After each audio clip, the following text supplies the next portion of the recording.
All right, hey everybody. Today we are going to talk about the transformation of the West, primarily through the railroad.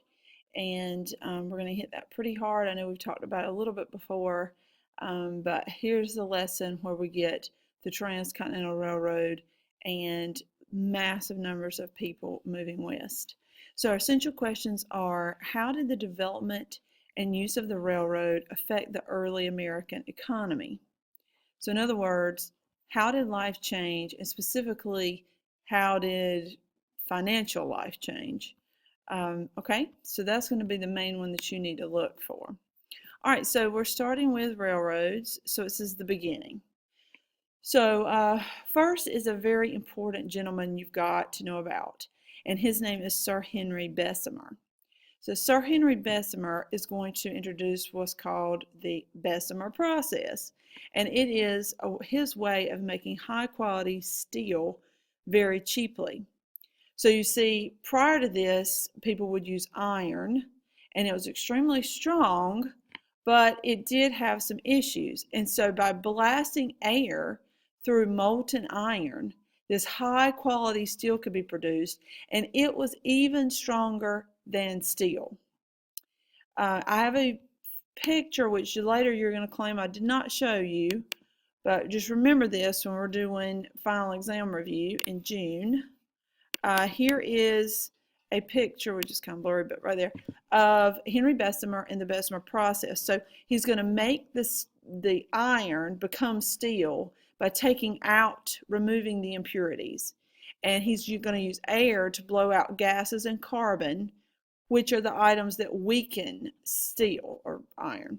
So they're going to cause weakness within it. So he removes that. Then you have a new element called steel, and it's much, much, much stronger, which is what this is showing you. Now, Sir Henry Bessemer will also come up one other time other than exam review, and that is when I teach you about September 11th, 2001. So really think about the one major weakness that steel would have. At this time period that I'm teaching you now, that's not even fathomable. September 11th, and even having these skyscrapers and all of this. But we know today that steel does have a major weakness, and so do the terrorists know this. All right, so we'll come back to that much later in the semester. Okay, so why are we learning about Henry Bessemer? Because his use of producing iron means that we now have railroads that are, much heavier, much stronger, and we're thinking about now expanding that across the West. So it says steel is used as a result for railroads, for bridges. The first skyscraper is built. And then, of course, many, many years later, we have the issue of September 11th, and the weakness of steel is exposed. All right, so in 1869, George Westinghouse, very, very important, George, is going to develop a continuous braking system for railroads. So all cars could stop at once, has an alternating current system that will distribute electricity by using transformers and generators. Basically, I have some examples to show you. I don't have Thomas, but here's Hank, if you can see him. I don't know who, this is Porter. Okay, so basically what's going to happen is if Hank and Porter are going down the track here, before you had George Westinghouse, when Hank would put on brakes, okay, he's putting on brakes, then basically what would happen would be Porter would slam into Hank, okay, and we'd have derailment, all right, not good. So with George Westinghouse's invention, with this continuous braking system, when Hank brakes, Porter can also brake, and so they stop much more slowly together. So they kind of stay together and slow down together. No, none of this Porter like slashing into Hank and derailing him. Okay, so that was good. We'll come back to them in a minute. All right, it's going to allow for other avenues of like electric cars. I don't mean cars we drive like automobiles, but I mean almost like trolleys in California, for example, that will come about, and later subways. Okay, so let's focus now on the railroad. So we've got steel, and steel's being used for all these different avenues, and we're developing this continuous braking system for the railroad so it's much more safe. So the railroad had this huge economic impact on American life. And by economic, I primarily mean money. There's others in here, but that's what we're going to focus on for just a second. So number one is going to create a national market for goods. And that becomes very important because now we can get goods from Chicago all the way out west fairly quickly and sell them and make money. So you're going to have a demand in California and Nevada and other places for these goods from the east, and we can get it out there actually to them.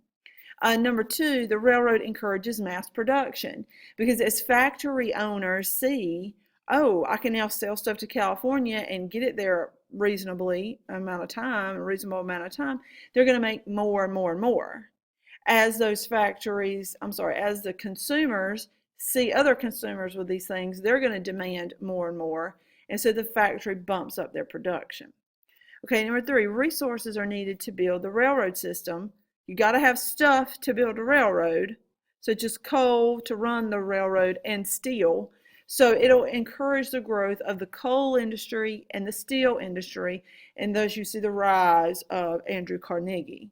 We'll talk about him a little bit later.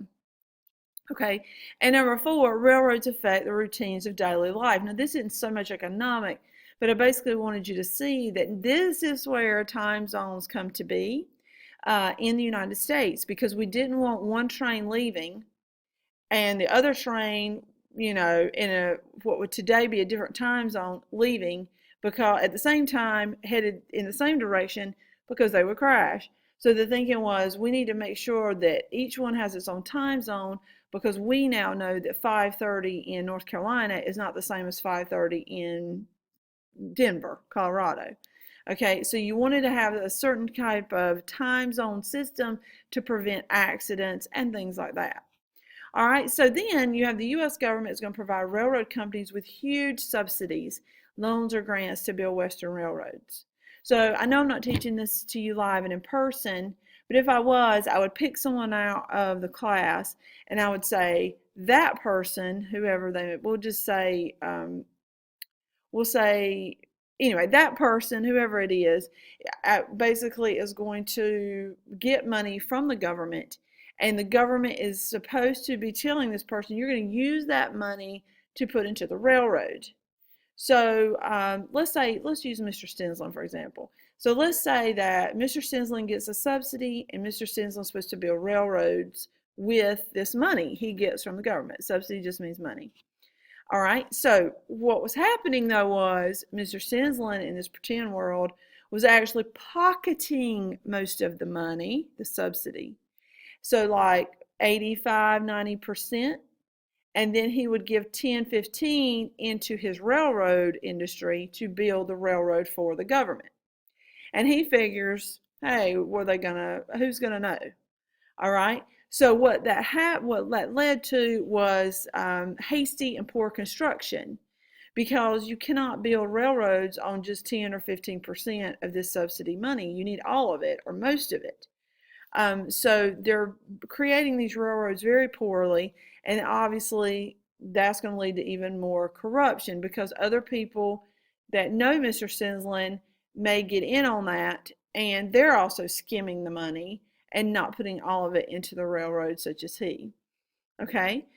All right, so then we have the Crédit Mobilier scandal. So it's not, in Bear Creek language, Credit Mobiler, it's Crédit Mobilier, and it is 1872, where insiders gave stock to influential members of Congress. This is Mr. Stensland would say, hey, I will give you stock in this railroad company in money sense to congressmen if you will not investigate me, okay, because eventually the congressmen figure out what's going on.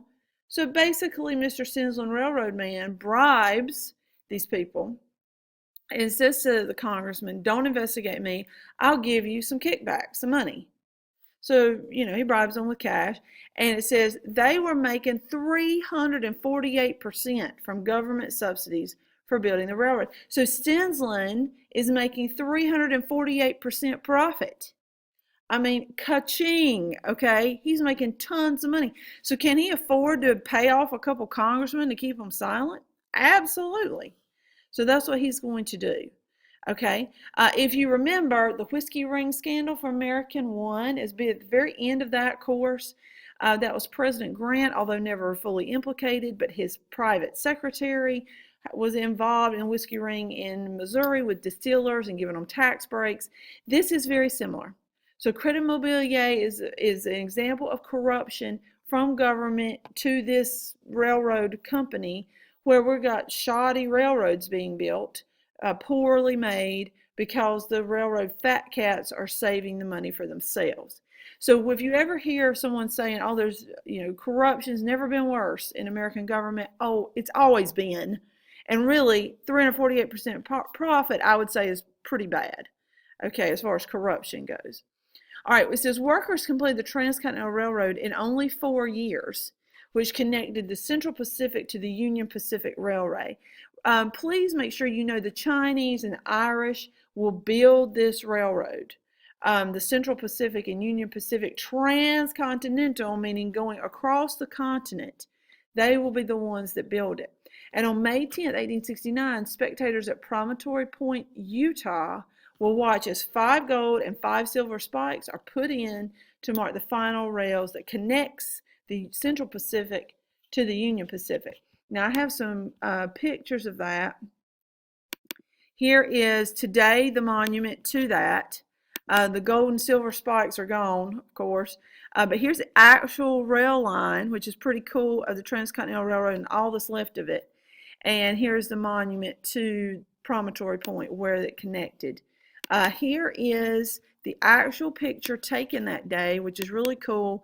And I know you can't really tell, but while Chinese and Irish are going to be those that are building, primarily the people in this picture were all the investors and the white folks that were somehow hooked into the railroad company. If you can tell, this railroad, this guy's reaching his hand out, and this guy's reaching his hand out to touch. All right, and also another picture of railroad construction going on here by the Chinese and the Irish. It was tedious, very hard labor, very, very hard. They're going to have to bust through the Rocky Mountains, literally blasting through. It is really, really tough. Okay, all right, so that's that. Let's go to the next sheet and we'll finish up. We were talking about the Credit Mobilier scandal. That scandal is going to create the impression that all railroad entrepreneurs and even others in business, leading up to Andrew Carnegie, I already mentioned, the steel guy, are going to be called robber barons. So I have this lovely bandana I'll put on my face. And this is how you can remember robber barons. So robber barons are people who loot an industry. So, they take from an industry. Okay, so they're stealing in a sense. So you might say, well, Stensland didn't steal. No, he didn't steal. But basically what he's doing is he's pocketing money that he's not supposed to, have. He's supposed to put it into the railroad. So they're pocketing all this profit, bribing congressmen, not paying their workers diddly squat, like the Chinese and the Irish. You think the Chinese and the Irish are getting paid? I mean, they're getting paid, but it's very, very minimal. So that's how you can remember robber baron. They are these fat cat business CEO types that take a lot of money and profit, and lovely payoffs, and they bribe congressmen, but they don't pay their workers very well. Last 2 cases are Munn versus Illinois and Wabash versus Illinois. Munn said states can regulate the railroad because what was happening was the railroad was just running away with everything. Like, they're charging astronomical prices for people to use the railroad, much less ship things on the railroad. So they're making even more money.